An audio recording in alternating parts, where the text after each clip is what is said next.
फिर से नीतीश कुमार।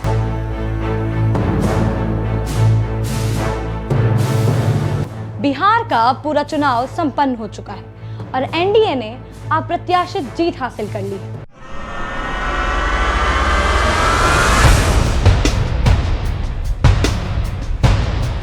अगर बात करें चुनाव की, तो चुनाव बिल्कुल भी आसान नहीं रहा था, लेकिन एनडीए ने जो बाजी पलटी उसने सभी को भौचक्का कर दिया।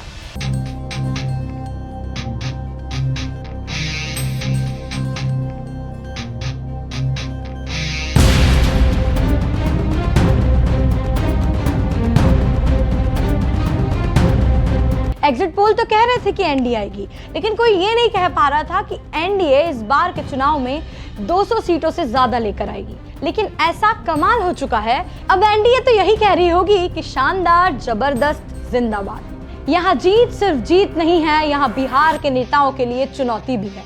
अब इस वीडियो को 3 भागों में रखेंगे और आपको बताएंगे कि चुनाव जीतना तो ठीक है, लेकिन क्या चुनाव जीतना ही काफी है या फिर जनता की उम्मीदों पर खरा भी उतरना पड़ेगा।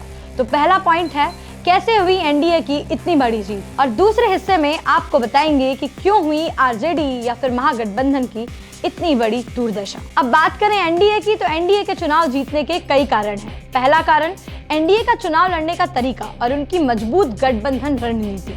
एनडीए को बहुत अच्छे से पता है कि चुनाव कैसे लड़ना है, और खासकर बीजेपी जब भी चुनाव लड़ती है तो अपनी पूरी ताकत झोंक देती है। सोशल मीडिया से लेकर शीर्ष नेतृत्व तक, चाहे मोदी हो, योगी हो, अमित शाह हो, जेपी नड्डा हो या अन्य राज्यों के मुख्यमंत्री, हर नेता छोटे से लेकर बड़ा पूरी शक्ति से चुनाव में जुट जाता है और वो अपनी बात को हर जगह उस तरह पहुंचाता है जिसे वो पहुंचाना चाहता है। इस बार एनडीए ने जो गठबंधन बनाया था वहां भी काफी दमदार था, जिसमें जेडीयू को मुस्लिमों से लेकर विस्तृत पिछड़ा वर्ग, अन्य पिछड़ा वर्ग सबका वोट मिलता है। वहीं उन्होंने एलजेपी रामविलास पासवान को साथ लिया, जिसमें पासवान समाज का वोट मिला। एचएमएस यानी जीतन राम मांझी ने मांझी समुदाय को साधा, और हिंदुत्व के कोर वोटर को साधना बीजेपी अच्छी तरह जानती है। कुल मिलाकर जातियों का ऐसा समीकरण बना कि लगभग हर समुदाय को साथ लिया गया, एनडीए के लिए चुनाव में कमाल कर दिया। अब दूसरे कारण की बात करते हैं। एनडीए की जीत का दूसरा प्रमुख कारण है फ्रीबीज और छोटे छोटे लाभ, जिसने जनता को अपनी ओर मोड़ दिया। चुनाव से ठीक पहले महिलाओं को करीब 10,000 रुपए देकर उन्हें अपने पक्ष में किया गया। कई योजनाएं जैसे पेंशन बढ़ाना, मुफ्त विदाएं देना भी काफी लाभदायक रही। शराबबंदी भी जेडीयू के लिए फायदेमंद रही, क्योंकि महिलाओं की नजर में यह पहले से बेहतर कदम लगा।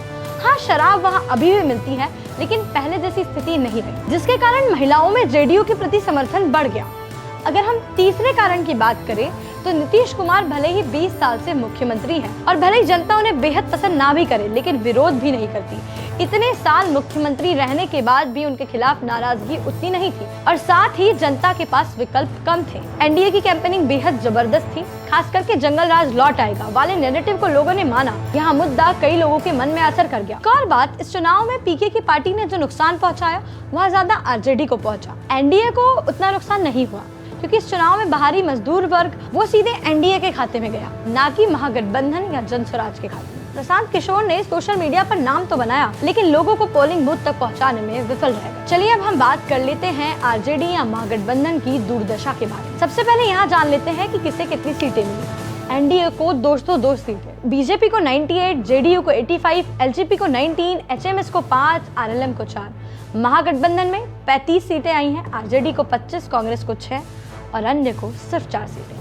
अब आरजेडी के खराब प्रदर्शन के कई कारण हैं। पहला कारण तो यही है कि आरजेडी को एनडीए ने जंगल राज वाले नैरेटिव को खूब चोट पहुंचाई। बीजेपी और एनडीए इस पर कई बार हमलावर हुए हैं, लेकिन तेजस्वी यादव ने इस मुद्दे पर ना तो सफाई दी और ना ही उन्होंने इससे पीछा छुड़ाने की कोशिश की। 30 साल से ज्यादा की उम्र के लोगों ने जंगल राज को देखा है, पर वहीं हम युवा वर्ग की बात करें तो उन्होंने ये सब नहीं देखा है। तो अगर तेजस्वी यहाँ कहते कि जंगल राज जैसी कोई चीज नहीं थी, तो शायद आरजेडी को फायदा मिल सकता था। और एक और कारण है कि राहुल गांधी जी ने चुनाव को गंभीरता से नहीं लिया। वे हर चुनाव में आधा समय रुकते हैं और फिर विदेश यात्रा पर चले जाते हैं। वे उम्मीदवारों की समस्याएं समझने या उन्हें रणनीति में समझाने का प्रयास ही नहीं करते, जबकि बीजेपी अपने प्रत्याशी को हर स्तर पर सपोर्ट करती है। तीसरा एक और कारण है, यदि आरजेडी ने आईएमआईएम से गठबंधन किया होता तो उसे फायदा मिलता, लेकिन तेजस्वी के घमंड ने यहाँ भी आरजेडी को नुकसान ही पहुंचाया। आईएमआईएम सिर्फ 6 सीटें मांग रही, लेकिन तेजस्वी ने नहीं दी और आईएमआईएम बिना गठबंधन के ही 6 सीटें जीत गई। इससे मुस्लिम वोटों का बंटवारा हो गया। इसके अलावा लालू परिवार में खुलकर टूट दिखाई दी। भले ही उसका कितना प्रभाव पड़ा यहाँ अलग बात है, लेकिन जनता में यहाँ संदेश गया